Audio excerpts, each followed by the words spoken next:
Hi everyone, Cindy Turner here, creator of Evolving Women. And today with me I have Sarah McCrum. And I'd like to introduce you to some of her background before we dive in. Sarah is a 2 times author of Love Money, Money Loves You, and Energy on Demand. She's the co-founder of the Consciousness of Money program of retreats and online courses. And she's a coach to game changers and entrepreneurs. As well, of note, she has trained with Chinese masters for over 22 years. Welcome, Sarah. Thank you very much, Cindy.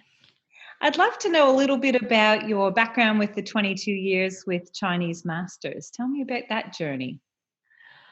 Well, it started when I was 30, and my sister had actually died about 6 months earlier of a brain tumor, and I'd got to a point in my life.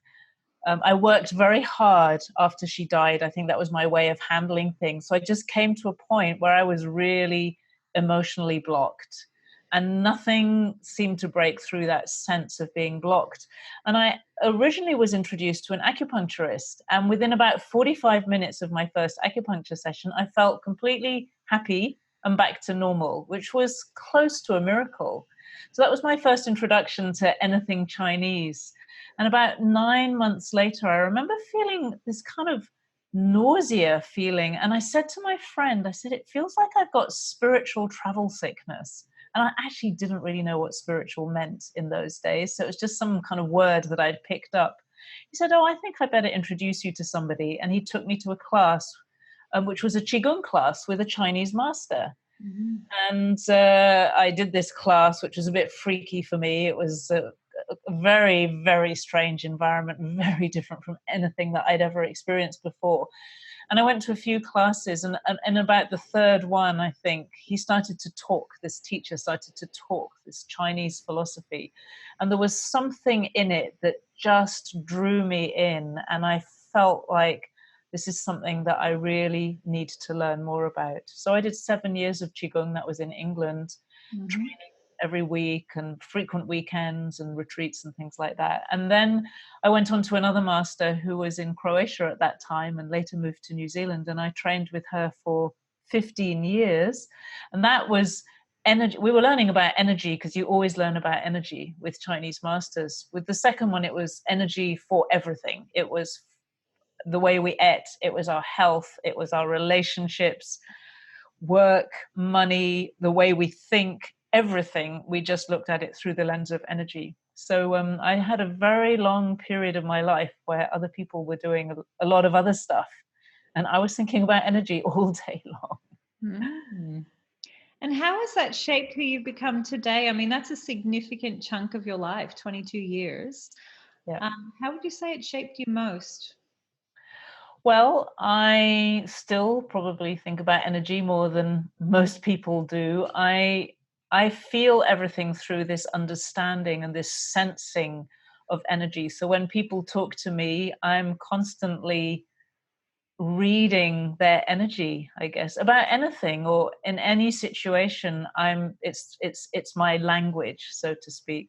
So it had a very powerful influence. The other thing is that it taught me, for example, how to be healthy. Like Mm. health, any health problem that comes along, I would never think, oh, I need to go and see a doctor or what's wrong. I just know immediately what to do to deal with it, to let go of it or whatever it is, because I have this deep knowledge about energy and how it works in the body. So it's completely changed the way that I live, the way that I handle problems, the way I teach other people to handle problems, and the way that things work out as a result. It changes the outcomes when you have that understanding.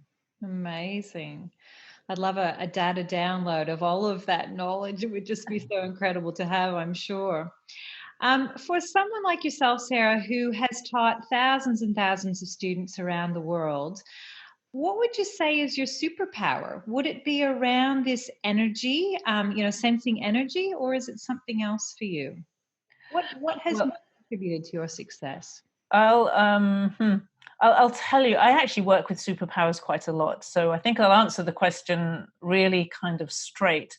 A friend of mine called me one day and said, "Oh, Sarah, I found in these Chinese, the Chinese ancient Chinese systems where that the emperors used to use for making decisions. You know, they used to make their strategic battle decisions and their relationship decisions and court decisions. And they had all these incredible texts and charts and things. And she said, I found a little bit where we can identify people's superpowers. And so I've been working with that for some years. And my main superpower, and it really actually works, is what's called in that system, or what we call the shaman superpower, which is actually the ability to connect with a whole range of different sources of energy, let's say, to solve problems. And so that really is my superpower. I think when I sit with people and I'm coaching them or I'm teaching them, and they have a problem, there is a connection that I am naturally able to make that will bring them the energy that they need to solve their problem.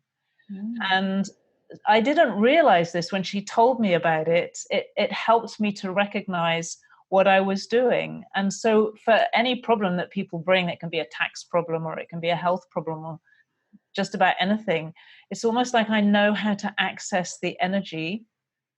Sometimes it takes time, sometimes it's very quick, but to solve that problem in a way that's much lighter than our normal ways of solving problems, which can be quite heavy and demanding.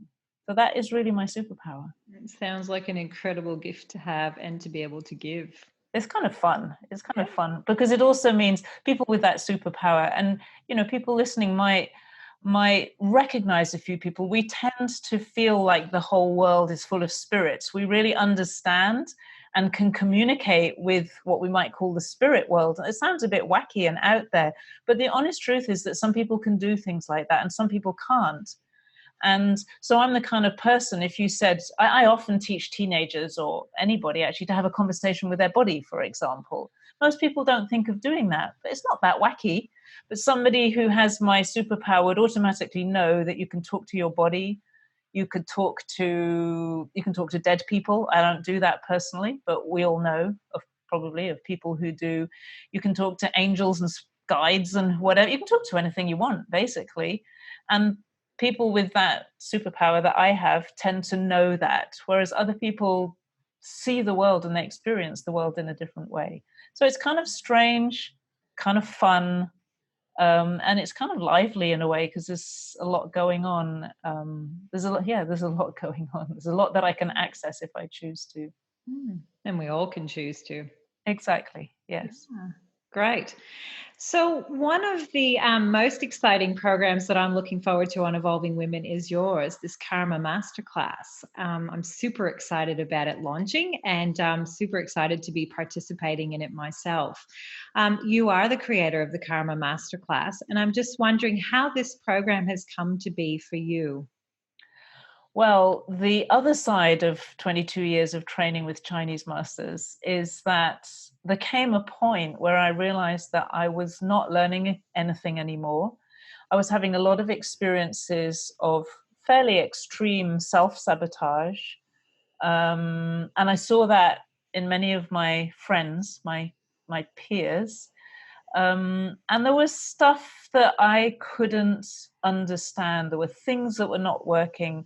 I knew from quite a young age that I was a natural leader. I was always the leader when I was a child. And yet, whatever I did, I wasn't successful.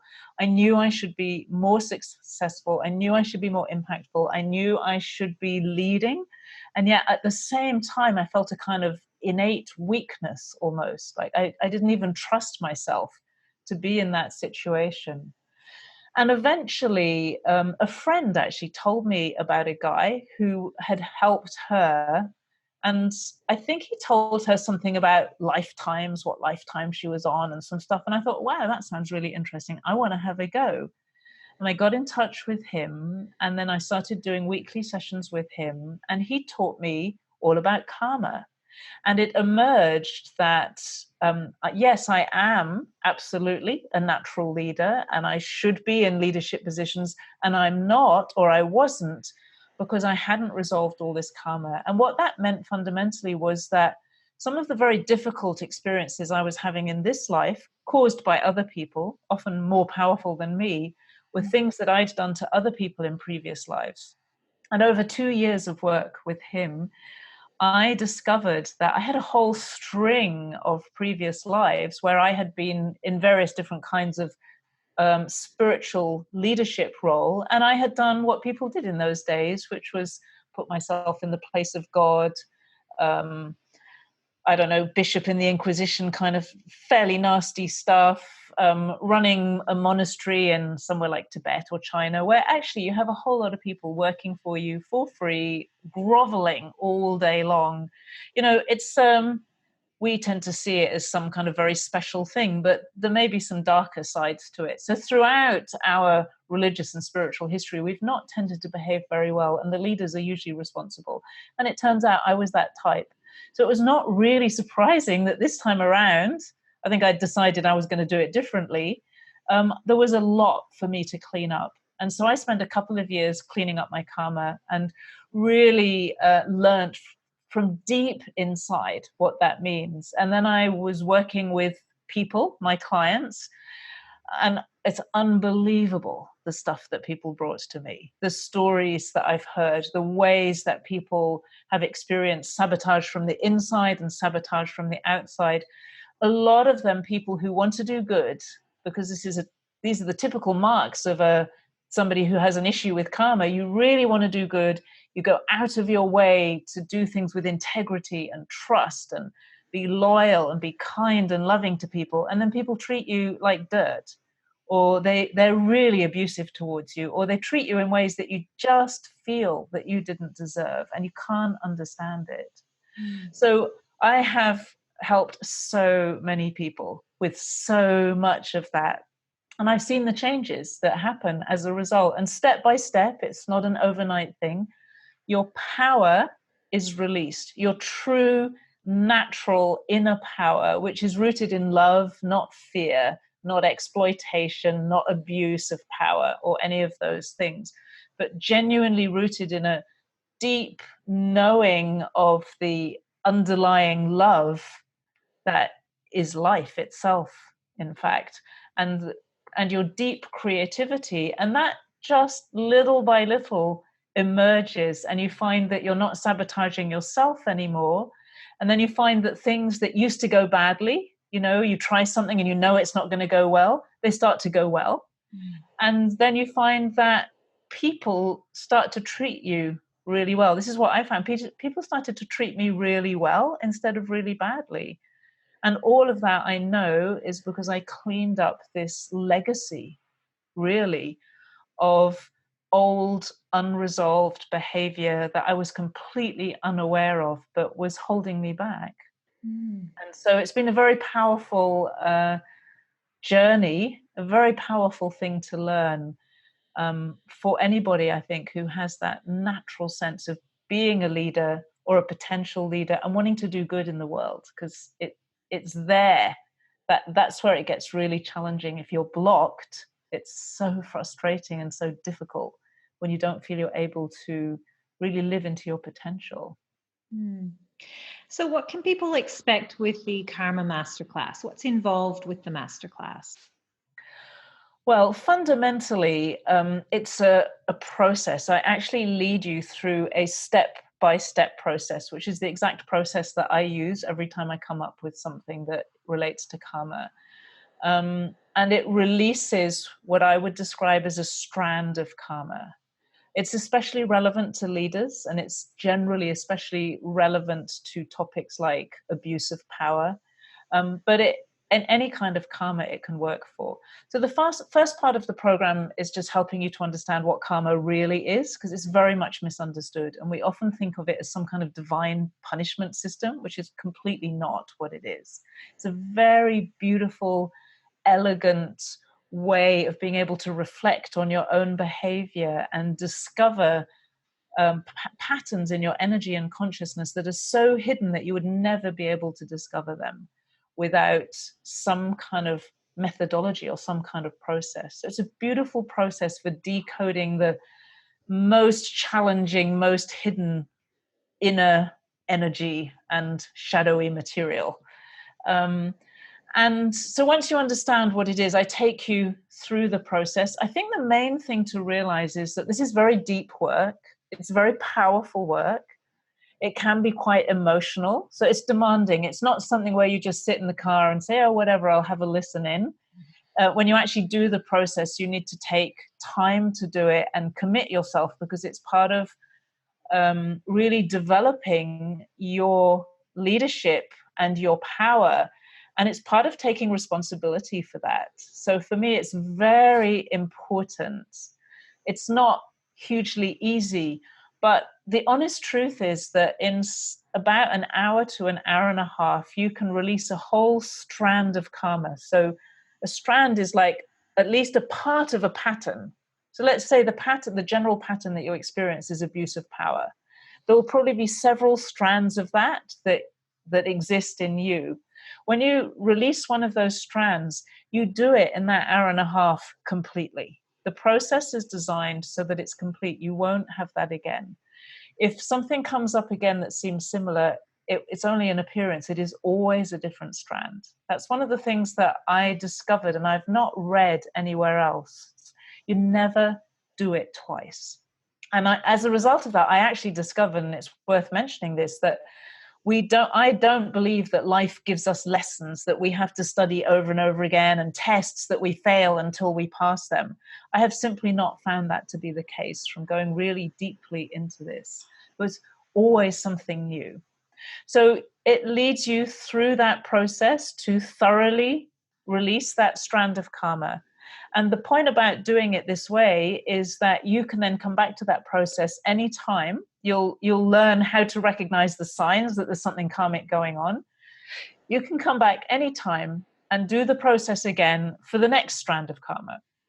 And then for the next one. And still to this day, it's 8 or 9 years since I started doing this. From time to time, not so often now, but still from time to time, maybe once every month or two, something comes up that I recognize has the hallmark of being a karmic pattern. And I use exactly the same process as I'm teaching to release it for myself.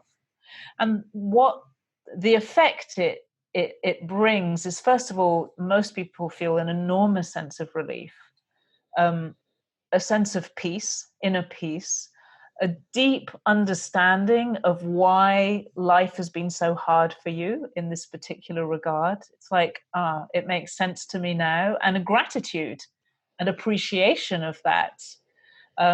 It produces a deep and powerful forgiveness of people who've hurt you, and also of yourself for hurting yourself, which is what most of us do a lot. And in many situations, and I can't say all, but in many situations where somebody else has been hurting you, they stop.